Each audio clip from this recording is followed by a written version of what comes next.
Hello, hi guys! Magandang hapon sa inyo lahat. This is Jen from Masagari Channel, a faith healer, also mata reader. So ngayong hapon natatigyan natin na nagsasabihin sa iyo ng ating mga gabay. This is Arcangel Raphael messages for the sign of Cancerian. So Cancerian, welcome to my channel. Ano kayang messages, advices, and spirit guides ang ating masasaga for today's video? Kanino naman kayang energy or kaganapan sa buhay ng mga Cancerian ang ating mga hagilap? So guys, this reading is a general reading lamang, hindi lahat makaka-resonate. Kung hindi lamang po makaka-relate sa inyo, and comment down below kung kaninong energy ang ating nasagap. Maraming salamat sa walang sawang pagsuporta sa aking channel. Lalong-lalo na hindi nag-i-skip ng ads, naway pagpalain kayo ng Diyos at may kapal. Maraming salamat po. Bumalik po sa inyo na siksik digdig umapaw na biyaya. So, umpisahan na natin ang laban. Umpisahan na natin. So, ano ang gusto sabihin sa inyo ni Arcangel Raphael? Para magbigay sa inyo ng advices and of course ng information. So let's see, there is a call upon Arcangel Raphael, no? Kailangan mo daw ng tulong ni Arcangel Raphael, no? May mga bagay na siguro nararamdaman ko o pinagdadaanan, no? So sinasabi dito na kailangan mo ng tulong. Ano, kasi there is an hydration, no?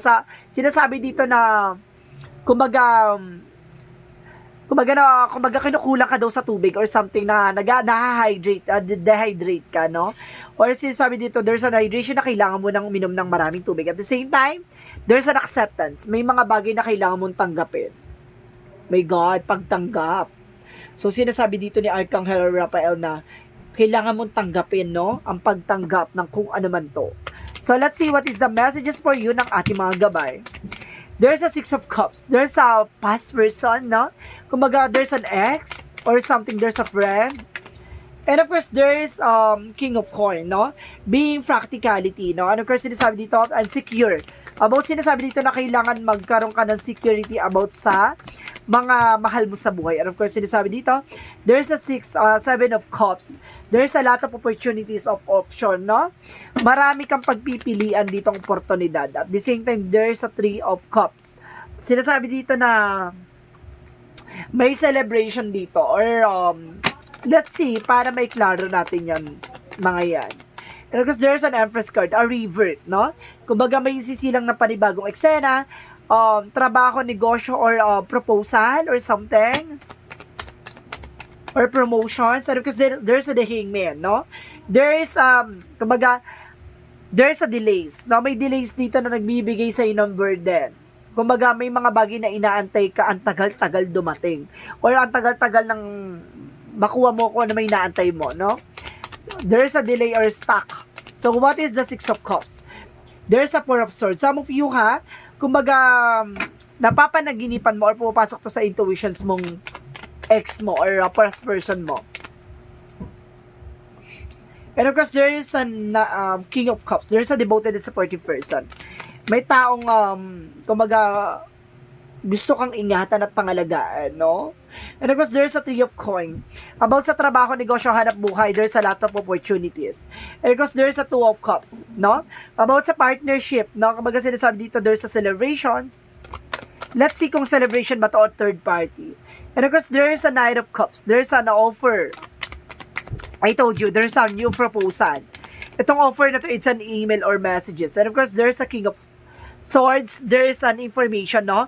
Maging wais ka dito this time, no? Huwag ka nagbibigay ng kahit anong information kahit kanino. There's information na parang nagkakaroon ng delays kasi gumaga kinokontra o hinaharang nitong mga to. Yung gitera kasi. And of course, there's a Chariot card. See? Parating na yung opportunity sa'yo pero nahaharang. Kumbaga, nauudlot. So, what is the Six of Cups and the Four of Swords? There's a faith, no? Kumbaga, sinasabi sa'yo dito na kumbaga, meron ditong person mo na pinagdadasal ka, na bumalik ka sa kanya. So, what is the King of Coin and of course the King of Cups? And of course, there is a Ten of Cups, Ten of Coin, or Ten of Pentacles. Sinasabi dito, magkakaroon ka ng long-term success and long-term investment, no? Kumbaga, ito yung pangmatagalan, no? about sa finances. And of course, there's a tree of life. Kumbaga talagang kumbaga may sanga-sanga na itong mangyayari sa iyong trabaho, negosyo. No? Kumbaga marami ng resource of income na magaganap. So, what is the three of cups and the two of cups? There's the word card, no? Kumbaga, there's a partnership that brings you a big opportunity or big money. So, some of you kumbaga malilibot nyo yung mundo or ibang bansa or something na magbibigay sa inyo ng trouble. Kumbaga, ito ay, kumbaga siguro there's a business trip or something na magbibigay sa iyo ng, kumbaga, travel or something na there's a happiness and partnership na, kumbaga, baka makabili ka ng bahay kung saan, no? Or baka sasakyan, or kumbaga para malibot nyo yung mga gusto nyo puntahan, ganon. So, what is the emphasis card in the Knight of Cups? So, there's a Six of Wands, and of course the Devil. Protectionan mo yung sarili mo. See? Itong opportunities na to ay sinasabi ko sa'yo, diba? Na hinaharang or nauudlot because of there's a Devil. There's a devil and the seven of wands. So, ibig sabihin dito, proteksyonan mo yung sarili mo. Nakikita mo parang may nilalabanan siya dyan na para pinoproteksyonan niya. And of course, there's a devil na ginagawan ka ng eksena para nakakulong ka sa na hindi pumasok na kahit anong swerte sa'yo. Ganon. Kung ano man yung hinahantay mo, hindi mangyari. Parang ganon siya. And of course, there's a five of cups. No, there's a recovery about sa finances. Gusto nitong mahirapan ka at the end of the time. So, let's see what is the outcome. Ang pinaka-outcome dito is the Four of Cups and of course the Eight of Coins. So, ibig sabihin dito, re-evaluate or analyze, no? Kailangan mo mag-focus dyan sa negosyo, hanap buhay mo. Sinasabi sa'yo dito na may mga bagay na matatanggap ko or may mga bagay na kailangan mo pag-isipan bago matanggapin yung isang offer. At the same time, there's a Ten of Swords. See? Kumbaga, itong eksena na to ay bala kang traitor rin. No? Bala kang, kumbaga, isabotahe para hindi mo makuha yung opportunity na yan. So, let's see what is additional outcome. Kung, kumbaga, makukuha niya ba yung eksena na yon? Kung, okay. So, ibig sabihin dito, oh my God. Puro ones, no? So, ibig sabihin dito, there's a movement. Pero sinasabi dito, maraming competitor, maraming kalaban, maraming komplikado na gagawan ka ng eksena. And of course, there's a Knight of Wands, there's a final push, or there's an information na kailangan mong perseverance or pagtiyagaan. And of course, there's a Knight of Wands, stability and control. No? And of course, sinasabi dito with the Three of Wands, there's a waiting for a result. No? Marunong ka mag-antay. No? Pagtiyagaan mo tong bagay na to. Kasi ibibigay ito sa'yo ni God kung worth it na para sa'yo. So, let's see what is Love Oracle card. Kasi there's a big opportunities, no? Kumbaga, may mga bagay na kailangan mong tanggapin. So, let's see. There's a not today, no? Kumbaga, sinasabi sa'yo dito, mag-set ka ng boundaries sa sarili mo.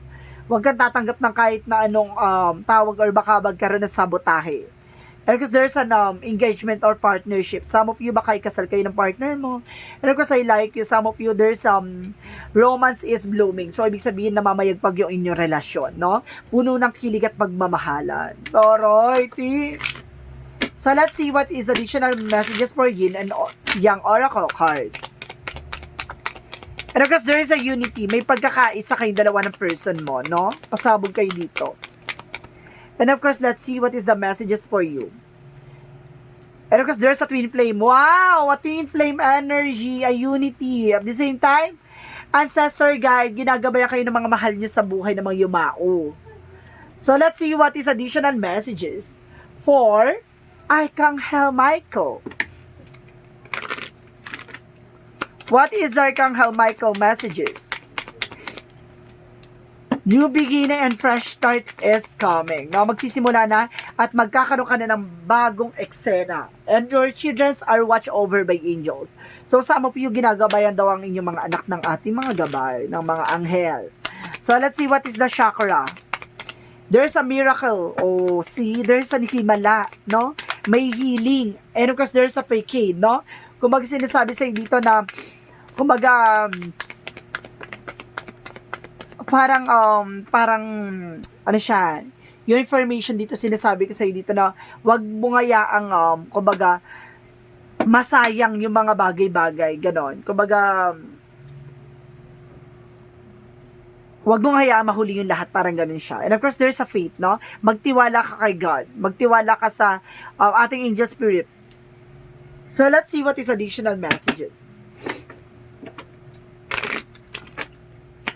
What is additional messages? And of course, there is a dreams time soul travel. So, some of you marunong mag-astral, no? Or nagkakaroon ng imahinasyon sa ating isipan na nakakapunta ka sa ibang lugar. And of course, there is a bathroom. Some of you kailangan nyo mag-cleansing. And of course, there is bathroom cleansing, clarify. And of course, there is a wisdom spirituality. Pataasin ang aura mo sa katawan, no? Para, di ba, makapag-attract ka ng mga good energy. So, what is the Moontology? What is the Moontology? Moontology represent a communication is the key. So, there's a heart-to-heart conversation, no?